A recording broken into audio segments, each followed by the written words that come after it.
नमस्कार, अनादि टीवी में आपका स्वागत है। आज केंद्र सरकार का अंतरिम बजट पेश किया गया है। केंद्रीय वित्त मंत्री निर्मला सीतारमण ने इस बजट को पेश किया और इस बजट को लेकर प्रधानमंत्री नरेंद्र मोदी ने जो प्रतिक्रिया दी है वो खासी देश के भविष्य को निर्धारित करने वाली प्रतिक्रिया है। प्रधानमंत्री ने कहा कि ये बजट विकसित भारत के 4 स्तंभों को सशक्त करेगा। युवा, गरीब, महिला, किसान सभी को ये बजट सशक्त करेगा। बजट देश के भविष्य के निर्माण का बजट है। तो आइए सुनिए क्या कहा प्रधानमंत्री जी।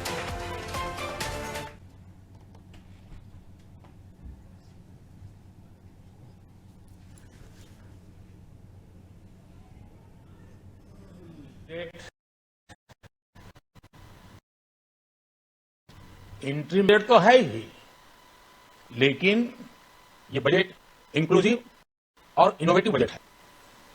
इस बजट में कंटिन्यूटी का कॉन्फिडेंस है।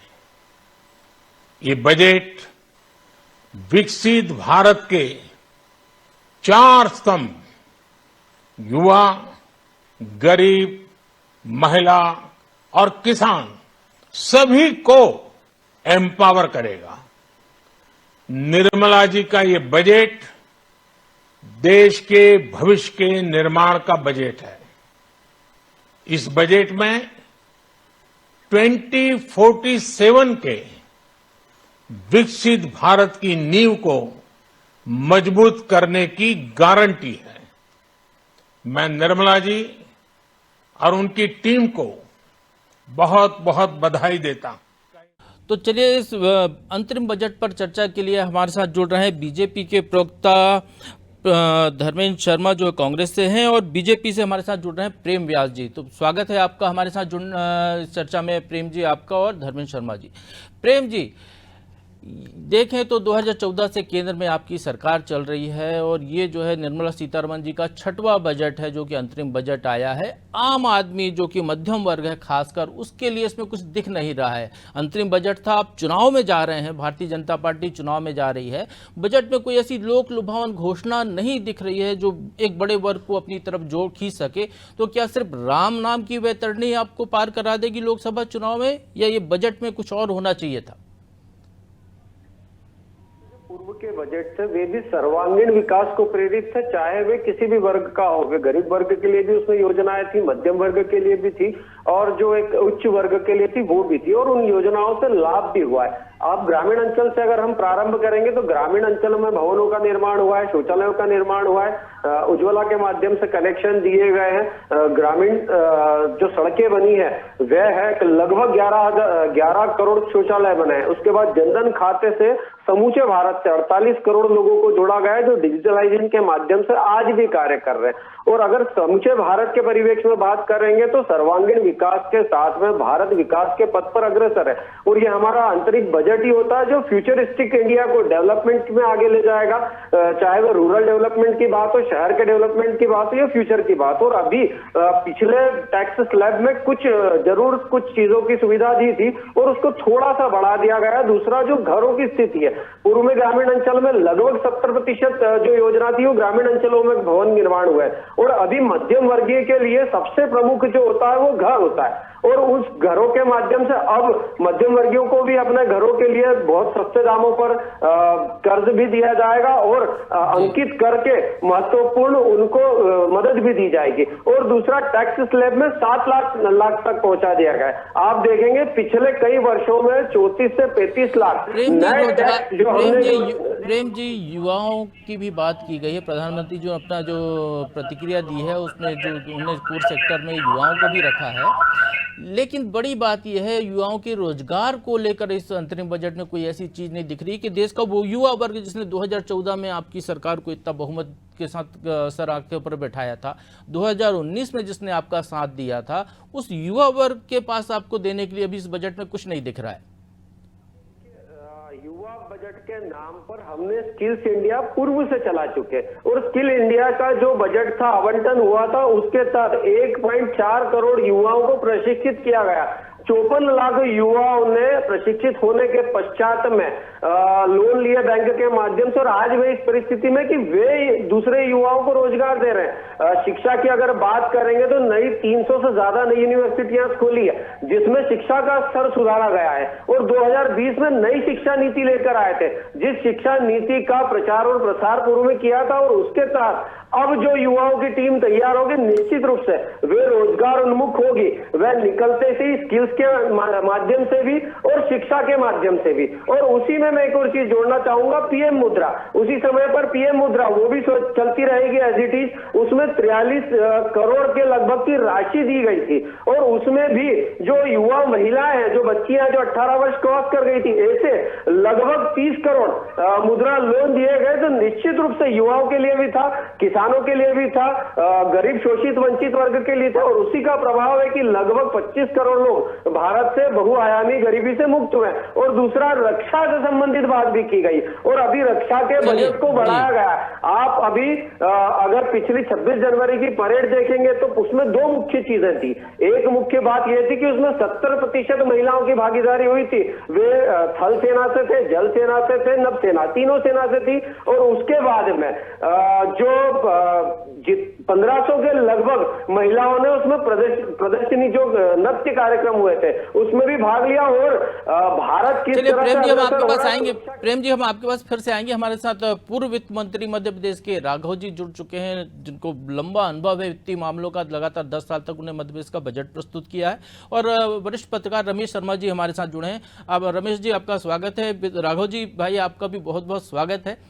राघव जी भाई, पहले मैं आपसे जानना चाहूँगा, ये जो बजट के लेकर जो आया है अंतरिम बजट, तो इसकी जो इसमें क्या इतने लिमिटेशन होते हैं कि कोई जनता को ज़्यादा सौगातें नहीं दे जा रही हैं? तो क्या ऐसी कोई लिमिटेशन होते हैं, या चूंकि चुनावी साल है, आपको 2-3 महीने बाद चुनाव में जाना है पार्टी को, तो क्या यहाँ पर कुछ ऐसा और नहीं हो सकता था कि आम आदमी को टैक्स में छूट की जो मांग वो कर रहा है या उसकी उम्मीदें हैं वो पूरी हो, रोजगार के नए अवसरों की बात हो, और भी लोगों को जो सुविधाएं दी जा सके उसके बारे में बात की जा सके?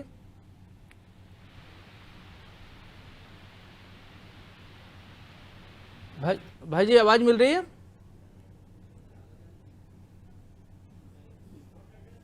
चलिए फिर से राघव जी से बात करने की कोशिश करेंगे। धर्मेंद्र जी, आपने सुना प्रेम जी जो कह रहे हैं। अब आप बताइए, विपक्ष के नाते आपकी क्या अपेक्षाएं इस बजट में होनी चाहिए थी जो नहीं हुई हैं?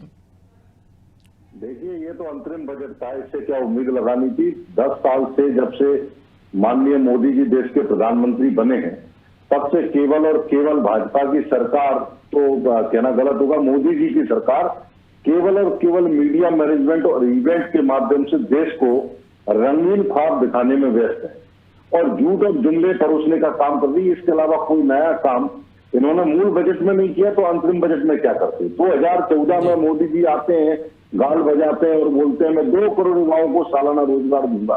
उस हिसाब से 10 साल में 20 करोड़ युवाओं को रोजगार देना था। पर आज देख लीजिए, 40 साल के सबसे बुरे दौर से हिंदुस्तान बेरोजगारी से गुजर रहा है। ये हम नहीं करे, सरकार के आंकड़े कह रहे हैं। इनके वित्त मंत्री सदन में खड़े होकर स्वीकार करते हैं कि हम केवल 7.5 लाख युवाओं को नए रोजगार दे पाए। ये हालत तो रोजगार की है। बहुत ही महंगाई की मार, अब की बार मेरी सरकार बड़ी ताकत से नारा लगाया था, लेकिन आज महंगाई की हालत ये है कि जो बजट देश का बनता है, एक बजट घर का बनता है, जिसे हमारी माताएं बहनें चलाती हैं। उस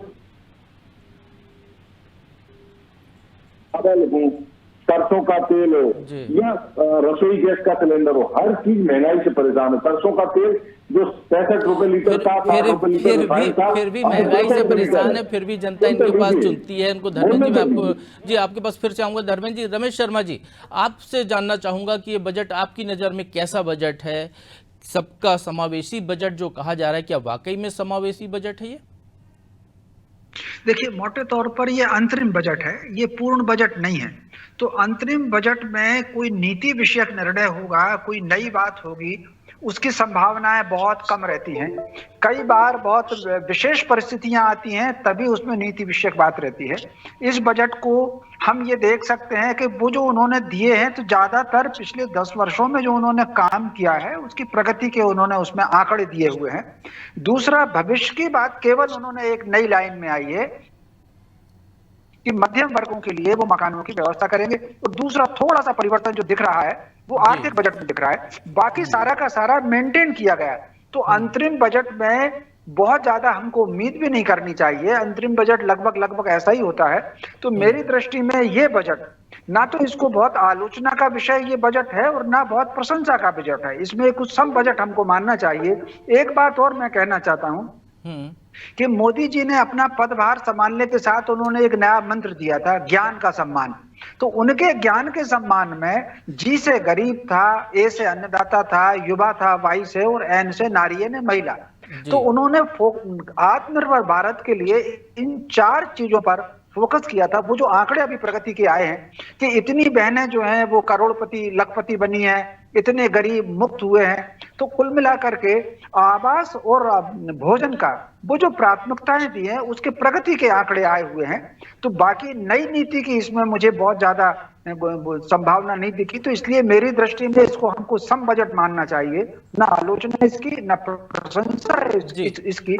बाकी जो आंकड़े आए हैं उनके सत्यापन पर कितने प्रतिशत सच हैं इस पर चर्चा कभी आगे होगी। जी राघव जी भाई, आपसे जानना चाहूँगा मैं, आप तो वित्त मंत्री भी रहे हैं मध्य प्रदेश के, लंबे समय तक आप इन चीज़ों को देखा है, टैक्स कंसल्टेंट भी आप हैं। एक तो आम आदमी की उम्मीदें पूरी नहीं हुई जो टैक्स में राहत की बात है, लेकिन दूसरी चीज़ जो इस पूरे बजट में जो दिखाई दे रही है कि वित्त मंत्री जी ने कहा कि 25 करोड़ लोग जो है गरीबी रेखा से ऊपर आ गए, लेकिन 86 करोड़ लोगों को हमको मुफ्त अनाज देना पड़ रहा है, वो अगले 5 साल तक देना पड़ रहा है।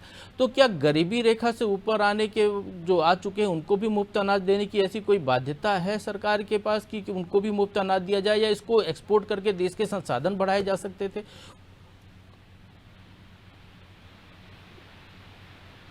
राघव जी, लगता है राघव जी से हमारा संपर्क टूट गया है। प्रेम जी जो मेरा राघव जी से सवाल है था वही सवाल मैं आपसे दोहराना चाहूँगा कि 25 करोड़ लोग तो आप कह रहे हैं गरीबी रेखा से ऊपर आ गए, लेकिन दूसरी तरफ आपको मुफ्त अनाज बांटना पड़ रहा है जो कोरोना काल में शुरू किया गया, तो अगले 5 साल तक लिए फिर बढ़ाना पड़ रहा है। तो ये ऐसी ज़रूरत क्यों है? यदि वो गरीबी रेखा से ऊपर आ गए हैं तो उनको सक्षम बनाइए, चूँकि आत्मनिर्भरता का हम मंत्र लेकर चल रहे हैं, वो आत्मनिर्भर हों, देश के विकास में योगदान दें, वो क्रय शक्ति उनकी बढ़ गई होगी तो उसका उपयोग करें। तो ये स्थिति क्यों? देखिए, मैं दोनों बातों के जवाब देता हूँ। जो मेरे मित्र ने प्रश्न करा था उसका भी जवाब दे देता हूँ, उसके बाद मैं आपकी बात का जवाब भी दे देता हूँ। जैसे इन्होंने कहा नौकरियों को लेकर, तो मनमोहन सिंह साहब के शासनकाल में ईपीएफओ का डाटा, वो भी निर्मला सीतारमण जी ने पटल पर खड़े होकर कहा था 11 करोड़ लोग ईपीएफओ से जुड़े थे, अभी 27 करोड़ लोग ईपीएफओ से जुड़े हैं, मतलब 16 करोड़ रोजगार सर्जन हुए हैं।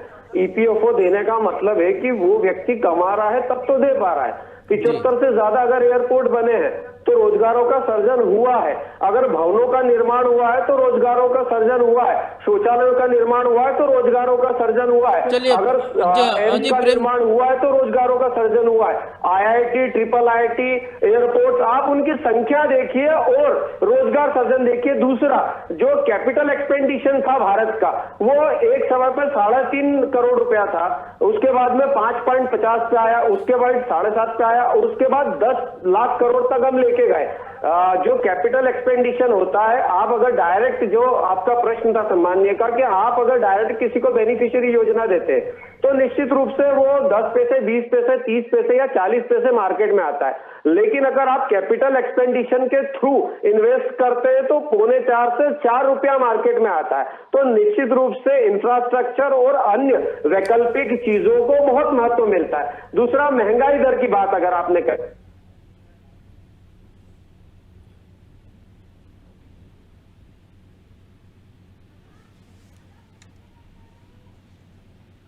हम 10वीं से 5वीं पोजीशन पे भी आए, हम 3 ट्रिलियन इकोनॉमी के तरफ बढ़ रहे हैं। और दूसरा, आज ऑटोमोबाइल सेक्टर हो गया, मोबाइल मैन्युफैक्चरिंग सेक्टर हो गया, हम इसमें फर्स्ट और सेकंड पोजीशन पे विराजमान है।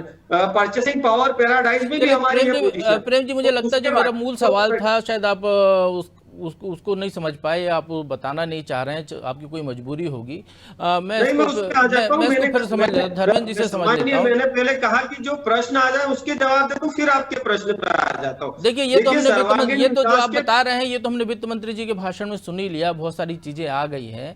मैं तो वो जानना चाह रहा था कि आखिर ऐसी क्या मजबूरी थी कि जिसकी वजह से एक तरफ तो हम गरीबी रेखा से ऊपर होते हैं, लेकिन दूसरी तरफ मुफ्त अनाज बांटना पड़ता है। देखिए, वो बहुआयामी गरीबी से मुक्ति के बाद कुछ समय मेंटेनेंस के लिए होता है, ताकि उनका सर्वांगीण विकास में कहीं भी रोड़ा ना अर्जित हो। आप देखिए, अगर मूलभूत आवश्यकताएं और सुविधाएं व्यक्ति को दे दी जाए तो निश्चित रूप से वो सर्वांगीण विकास की तरफ अग्रसर होता है। ऐसा नहीं है कि आज वो बहुआयामी गरीबी से मुक्त हो गया और कल से पुनः उसी गरीबी में चला गया। हमने जिस तरह से लोन बांटने का कार्य करा, हमने जैसे पशुपालक मत्स्य पालकों को लोन बांटने का कार्य करा, तो एक तरफ सर्वांगीण विकास के तहत उनको मूलभूत सुविधाएं दे रहे हैं, दूसरी तरफ उनके समुचित विकास के कार्यक्रम भी कर रहे हैं, ताकि वो विकास पथ पर अग्रसर होकर उस पोजीशन पर पहुंच जाए जहां से पीछे रिवर्स होने की स्थिति ना उत्पन्न हो। इसीलिए ये सब योजनाएं चलाई जा रही है। चलिए, राघव जी भाई, आपको मेरी आवाज मिल रही है? आवाज तो आ रही है लेकिन बहुत स्लो आ रही है। मैं जरा जोर से बोलने की कोशिश करता हूँ। हाँ, तेज करिए जी। भाई जी, ये जानना है कि जो अंतरिम बजट आया है तो इसमें क्या आपको कुछ ऐसा कुछ लगता है कि इसमें और कोई गुंजाइश थी जो ज़्यादा से ज़्यादा देशवासियों के फायदे के लिए संदेश एक हो सकता था? क्योंकि इसमें हम देख रहे हैं कि आपने वंदे भारत एक्सप्रेस ट्रेन के तरह जो 40,000 डब्बे बढ़ाने की बात की है, लेकिन इसको हम उसको दूसरी तरीके से देखते हैं तो वंदे भारत का टिकट महंगा होता है, आम आदमी जो है, गरीब आदमी, वो वंदे भारत अफोर्ड नहीं कर सकता है। तो क्या इसके जो सामान्य ट्रेनें हैं, जो पैसेंजर ट्रेनें हैं, क्या वो उनकी कमी होगी? तो ये जो दो वर्ग भारत में जो बनते हुए दिख रहे हैं कि हम तरक्की के बुलेट ट्रेन पर तो जा रहे हैं, लेकिन वो पैसेंजर ट्रेन खत्म होती जा रही है, शटल खत्म होती जा रही है, तो क्या ये बजट में यहाँ कोई कमी आपको दिख रही है कि इसका भी समावेश होना चाहिए था? देखिए, आम पैसेंजर्स के लिए तो वास्तव में व्यवस्था बनी रहना चाहिए, बल्कि एक्सप्रेस ट्रेन और मेल ट्रेन के अलावा पैसेंजर ट्रेन तो हर रूट पे एक दो रोज चलना चाहिए, क्योंकि गरीब आदमी उसी में यात्रा कर सकता है। इन्होंने 40,000 कोचेस को कन्वर्ट करके और वंदे भारत में कन्वर्ट कर रहे हैं, तो आम आदमी के लिए कोचेस कम नहीं होना चाहिए और पैसेंजर ट्रेन चलती रहना चाहिए। जी। भाई जी, आपको क्या लगता है कि इस बजट से मध्य प्रदेश को क्या फायदा होगा, जो अंतरिम बजट आया है? क्योंकि वो उसमें आवाज बढ़ाने की बात जरूर की गई है, लेकिन रोजगार युवाओं को लेकर कोई ऐसी बात इसमें नहीं दिख रही है। नहीं, इसमें मुख्य रूप से टूरिज्म से मध्य प्रदेश को लाभ हो सकता है काफी, क्योंकि उन्होंने कहा कि टूरिज्म के लिए एलोकेशन ज्यादा कर रहे हैं और राज्यों को टूरिस्ट सेंटर डेवलप करने के लिए मदद देंगे। तो जब वो मदद देंगे तो जाहिर है कि रोजगार के अवसर भी इसमें बढ़ेंगे और मध्य प्रदेश में टूरिज्म की संभावना अच्छी है, इसलिए मध्य प्रदेश उसका अधिकतम लाभ ले सकता है। तो ये एक प्रोग्राम है जिससे मध्य प्रदेश को लाभ हो सकता है। जी, बल्कि हम चूंकि चर्चा करें, इसी बीच में खबर आ रही है कि मुख्यमंत्री मोहन यादव जी जो है, इसके अलावा जो बात और भी सेक्टर की करें, हम यदि किसानों की बात करते हैं तो किसानों के लिए नैनो डीएपी की बात यहाँ पर की गई है, जो किसानों को जो अभी तक जो लाभ दिया जा रहा है वो उसकी बात की गई है। सोलर रूफटॉप यदि लगाते हैं तो 1 करोड़ घरों में जो है 300 यूनिट तक मुफ्त बिजली देने की बात की गई। लेकिन दिल्ली की जो सरकार है आम आदमी पार्टी की, वो तो सोलर रूफटॉप पे 400 से ज़्यादा जिनकी यूनिट का खर्चा उनका भी बिजली माफ़ करने की बात कर रही है। तो यहाँ पर और नहीं लगता आपको कि और गुंजाइश करनी थी, ज़्यादा से ज़्यादा लोग आकर्षित हो सकें सोलर रूफटॉप की तरफ? देखिए, हमारी जितनी भी योजनाएं होती वो सर्वांगीण विकास के लिए होती, और दूसरी चीज है कि हर वर्ग तक उसका लाभ मिले और हर क्षेत्र तक उसका लाभ मिले, चाहे वो भारत का ऐसे अछूते क्षेत्र जहां पर आजादी के पश्चात अटल ज्योति योजना के अंतर्गत जो बिजली पहुंचाई गई।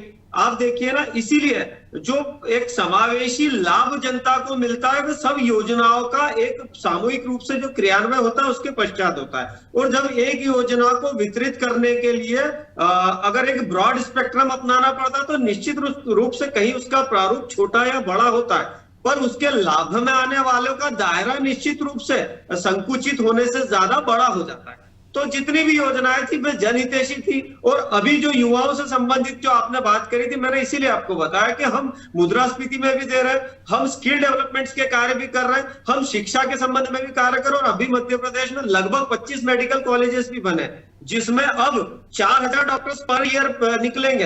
अगर 4000 डॉक्टर्स पर ईयर निकलते तो वे स्वरोजगार की तरफ प्रेषित होते। और केंद्र का जो आंकड़ा पूर्व में आया था उसमें लगभग 6 लाख लोगों को रोजगार दिए गए थे। तो हम दोनों माध्यमों से कार्य कर रहे हैं, हम स्वरोजगार के माध्यम से भी कार्य कर रहे हैं और रोजगार भी दे रहे हैं। दूसरा, किसानों से संबंधित जो बजट था उसको पूर्व से 3 गुना कर दिया गया था और किस एफटीपी एफटीओ निर्धारित किए गए थे। और जो हमारा आकलन था, आंकड़ा था, वो हमने जो सोचा था 2024 में अचीव करेंगे वो हम 2023 में अचीव कर चुके। और उसकी सुविधाएं किसान आज ले रहा है। किसान क्रेडिट कार्ड की बात हो या पूर्व में ये तो खैर बातें हो गई, आपने पहले भी बताया था किसान क्रेडिट कार्ड का लाभ लोगों को मिल रहा है, किसानों को मिल रहा है। एक धर्मेंद्र जी, एक बड़ी बात यहाँ पर इस बजट में, अंतरिम बजट में की गई है कि जो आशा कार्यकर्ता हैं, जो आंगनवाड़ी कार्यकर्ता सहायिका हैं, उनको भी आयुष्मान भारत योजना का लाभ दिया जाएगा। एक अच्छी पहल यहाँ पर दिखाई देती है। आपको लगता है कि जो गरीबों को 5 लाख तक का मुफ्त इलाज की सरकार की जो स्कीम है, वाकई में एक अच्छी पहल यहाँ पर दिख रही है? प्रभु जी, आप तो मध्य प्रदेश को काफी करीबी से देखते हैं और पूरे देश की राजनीति पर भी निगाह रखते हैं। अभी आपको पता है आयुष्मान में कितने लोगों को इलाज मिल रहा है? आयुष्मान के नाम पर कितना बड़ा गोरख धंधा और कितना बड़ा भ्रष्टाचार का काम किया गया और आज की डेट में आयुष्मान कार्ड पर किसी को इलाज नहीं मिल रहा है। ये स्कीम लगभग बंद होने की कगार पर है मध्य प्रदेश में। मैं कई सारे उदाहरण आपको बताता हूं। दूसरी चीज, ये सरकार केवल और केवल मीडिया मैनेजमेंट और इवेंट मैनेजमेंट में, वो एक बशीर बद्री जी की शायरी थी ना कि तुम्हारी किताबों का मौसम, तुम्हारी किताबों में मेरे गांव का मौसम गुलाबी है, जमीन पर आकर देखो हालात क्या है। लेकिन आपकी सरकार में भी मौसम गुलाबी था। जो गरीबों को सस्ती बिजली जो योजना थी 100 यूनिट की, मैं आपको बता देता हूँ कि बड़े लोगों को भी मिली। तो मैं भाजपा के मित्र प्रवक्ता ही बैठे हैं, आपके माध्यम से सवाल करना चाहता हूँ। 100 स्मार्ट सिटी बनेंगी, खूब गाल बजाए थे, बता दें कितनी स्मार्ट सिटी बनी है। इनके सांसदों ने कुछ गांव गोद लिए थे, आदर्श ग्राम योजना लाएंगे, गांव को आदर्श ग्राम बनाएंगे। वो गांव आज भी गोद में है, गोद से नीचे उतर गए, जबकि 9 साल से ऊपर हो गए इनकी सरकार को। 9 महीने में बच्चा हो जाता है और 9 साल में बच्चा स्कूल जाने लायक हो जाता है, लेकिन लगता है वो गांव आज भी गोद में। विदेशों से काला धन लाएंगे, क्या हुआ काले धन का? कोई बोलता है काले धन पर? काले धन की बात करें तो ये बोल ही नहीं पाते। हरे गरीब के खाते में जैसे 15 लाख डालने का इन्होंने जुमला दिया था, ऐसे ही अभी तक ये सारी की सारी। चलिए, वो प्रेम जी तैयार हैं। प्रेम जी संक्षेप में जवाब, प्रेम जी संक्षेप में जो सवाल आपसे किया है उसका जवाब दे दीजिए संक्षेप में। मतलब ये होता है कि उस गांव में मूलभूत सुविधाओं को उस व्यक्ति द्वारा पहुंचाना। क्या गांव में सड़क नहीं पहुंची है? क्या गांव में बिजली नहीं पहुंची है? क्या गांव में गैस का कनेक्शन नहीं पहुंचा है? आपकी नजर में गांव गोद लेने का मतलब होता है कि एक नया गांव पैदा हो जाना उस गांव में से, जो संभव नहीं है मित्र। और दूसरा, जो आपने बात करी थी उसका भी जवाब ले लीजिए कि कुछ तो कमी रही होगी तेरे ही किरदार में, यूं ही कोई बेवफा नहीं होता। तो आपने अपने किरदारों को अगर अच्छे से निभाया होता तो जनता बेवफा नहीं होती। लेकिन यहाँ उल्टा सिस्टम है, कांग्रेस ही बेवफा हो गई। और दूसरा, जो आपने काले धन से रिलेटेड बात करी थी, थोड़ा इंटरनेशनल न्यूज को एक बार पढ़ लीजिए। इंटरनेशनल न्यूज अभी की जो ये आ रही है कि अब भारत का पैसा बाहर नहीं जा रहा है। दूसरा, जो खाते थे वे सीज हो चुके हैं और अब पैसों का अंतरण उन खातों में पूर्ण रूप से समाप्त हो गया। 8,00,000 करोड़ से ज्यादा की रिकवरीज हुई है, लेकिन आपको संकुचित मानसिकता के तहत वो प्रदर्शित नहीं होता। और दूसरा, जो आपने 15 लाख की बात करी थी, निश्चित रूप से सर्व सुविधाएं 15 लाख से ज्यादा मध्य प्रदेश की और जितने भी राज्य उनकी जनता को मिल चुकी है। इसीलिए सर्वांगीण विकास में भारत आज 5वीं पोजीशन पर पहुंचा है। चलिए, मुझे लगता है आप लोग का हो गया सवाल जवाब। रमेश शर्मा जी, ये जो बजट है, आपने जो सवाल वो तो सुन ही लिया। ये कह रहे हैं कि 9 महीने में बच्चा जो है 9 साल में स्कूल जाने लगता है और तमाम बातें। लेकिन ये जो बजट अंतरिम बजट है, इसमें वित्त मंत्री ने कहा है कि 2047 में भारत को विकसित भारत नंबर 1 बनाने का बजट है। क्या उस दिशा में वाकई हम चल रहे हैं या इस रोड मैप में हमको और कुछ बेहतर करने की ज़रूरत है कि तमाम राज्यों के समावेश इसमें हो जाए, हर वर्ग को, जैसे कि बजट की भाषा की गई सबका बजट, तो सबको साथ लेकर वहाँ तक पहुँच पाएँ? देखिए, इसमें तो कोई शक नहीं कि जो कहा गया है कि 2047 तक भारत विश्व शक्ति बनेगा अर्थव्यवस्था में, बजट जो है और सरकार उस दिशा में काम कर रही है, इसमें कोई शक नहीं। एक बात समझ लीजिए, सरकार जो है वो विधायिका से संचालित होती है और वो नीतियां बनाती है, उनका क्रियान्वयन कार्यपालिका को करना होता है। तो जो भी सरकारें रही हैं केंद्र में, उन्होंने जो भी, चाहे कांग्रेस की रही हो, भाजपा की रही हो, नीतियों में किसी को कोई दिक्कत नहीं। समस्या खड़ी होती है क्रियान्वयन में। तो सरकार अपने लक्ष्य को प्राप्त कर सके, इसके लिए कहीं ना कहीं क्रियान्वयन को भी ध्यान में रखना होगा। इसके अलावा जो आपने सावधानी की बात कही है, सावधानी में हमको एक आधारभूत सिद्धांत जिसकी की चर्चा होती है लेकिन वो व्यवहार में कम दिखती है। वो जो चर्चा होती है, जैसे आत्मनिर्भर अगर आपको भारत बनाना है, या मान लीजिए मैं 3-4 लोगों का उदाहरण देना चाहता हूं। जैसे महर्षि अगस्त की स्मृति आती है जिसमें उन्होंने समाज जीवन किस प्रकार सुंदर बनेगा उसका वर्णन आता है। तो आचार्य चाणक्य का जो अर्थशास्त्र है उसमें समाज जीवन का वर्णन है। गांधी जी का जो ग्राम स्वराज है, या दीनदयाल जी का जो अंत्योदय है, एकात्म मानव दर्शन है, उसमें जो आता है, और जिसको मोदी जी ने अपने पहले कार्यकाल में एक कहा भी था कि लोकल पर वोकल होइए, तब भारत आत्मनिर्भर बने। तो लोकल पर वोकल होने का मतलब यह है कि गांव की जरूरत गांव में पूरी हो, उसके बाद कोई चीज आए, गांव के व्यक्ति को गांव में रोजगार मिल सके। रोजगार के लिए हमको सरकार के आश्रित कम होना पड़े, गांव के संसाधनों में रोजगार का जन्म हो। एक छोटा सा मैं उदाहरण देना चाहता हूं प्रभु जी, 1 मिनट में ज्यादा लूंगा। आने वाले समय की चुनौतियां क्या हैं? आने वाले समय की चुनौतियां 2 हैं, क्योंकि एक समय जो काम मनुष्य करता था वो काम अब मशीनें कर रही हैं। मैं चूंकि गांव से आता हूं, एक जमाने में 20 आदमी मिलकर के एक खेत को काटते थे, अब एक मशीन है वो 20 खेत काट रही है।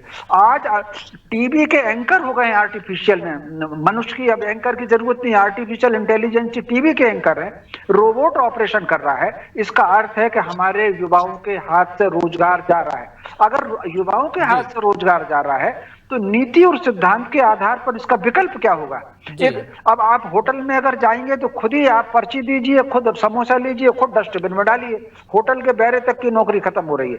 अगर आप मोबाइल से बैंकिंग कर रहे हैं तो बैंक की समझने की कोशिश करते हैं। राघव जी जुड़े हुए हैं। राघव भाई जी, ये जो रोजगार की बात चल रही है, लगातार तरक्की की बात हो रही है, क्या हमको ऐसा लग रहा है कि मध्य प्रदेश को ये जो अंतरिम बजट आया है, या आने वाला जो बजट है, इससे मध्य प्रदेश में हम जिस तरीके से आगे बढ़ना चाहते हैं, या जो विजन आप लोगों ने देखा था उसको कब तक पूरा कर पाएंगे, और क्या ये बजट, अंतरिम बजट, उसमें कहीं मददगार साबित हो रहा है? देखिए, अंतरिम बजट की दिशा तो सही है भारतवर्ष को आगे बढ़ाने के लिए, और आगे चलकर उसको सबसे अच्छे देशों की अर्थव्यवस्था में गिनती में लाने के लिए कार्य हो रहा है। ये बिल्कुल सही है। क्रियान्वयन जैसा भी हो वो अलग बात है, और सरकारें आगे कौन सी आएंगी वो भी एक अलग बात है। लेकिन कुल मिला के जैसे आप देखिए कि ग्रामीण आवास योजना है, अब उन्होंने कहा 5 लाख में 2 करोड़ आवास योजना और आवास और प्रदान करेंगे, तो उससे गरीबों को लाभ होगा। फिर मध्यम वर्गीय लोगों को भी उन्होंने कहा है कि हम आवास योजना में शामिल कर रहे हैं, उससे भी लाभ होगा। फिर ये भी कहा है कि प्रदेशों की आर्थिक स्थिति सुधारने के लिए 75,000 करोड़ रुपए का प्रावधान बगैर ब्याज के उनको कर्ज उपलब्ध कराएंगे, इससे भी लाभ होगा। पर्यटन की दिशा में सभी राज्यों में जहां जहां पर्यटनों की संभावना है वहां केंद्र मदद करेगी, और पर्यटन केंद्र खोले जाएंगे जगह जगह पर, तो उससे भी लाभ मिलेगा ही। आयुष्मान योजना में अभी इस बजट में ही उन्होंने ये घोषणा की है कि समस्त आंगनवाड़ी कार्यकर्ता, आंगनवाड़ी सहायिका और आशा कार्यकर्ता, इन सबको समावेश किया जाएगा, तो उनको भी 5 लाख रुपए की सुविधा मिलेगी चिकित्सा के लिए।